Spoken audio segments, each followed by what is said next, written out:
جيد. إذا في نفس الإطار، في نفس المجموعة، جمال جبالي ومعه مدرب البرتغال. مدرب البرتغال السيد فرناندو سانتوش. enhorabuena, ¿no? تهنينا. هل يمكن أن نقول تهنينا ليست قرعة سيئة بالتأكيد. nunca sí.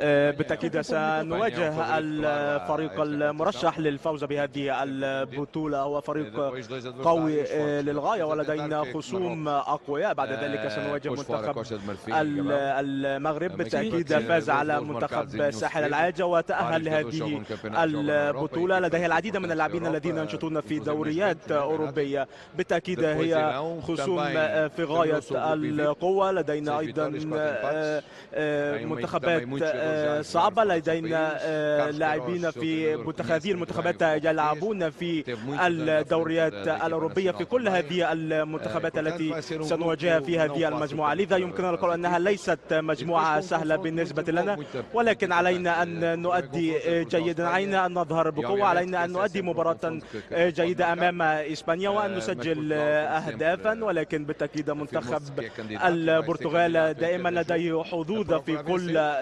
البطولات، وبالتأكيد سنتجهز ونتحضر لهذه المباراة.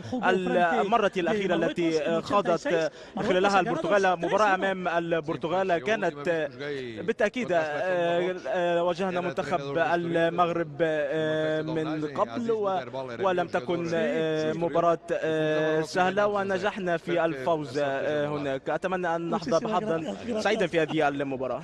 إذا عودة إليك بعد هذه المقابلة مع السيد فرناندو سانتوش مدرب منتخب البرتغال. نعم، شكرا لك زميلي جمال.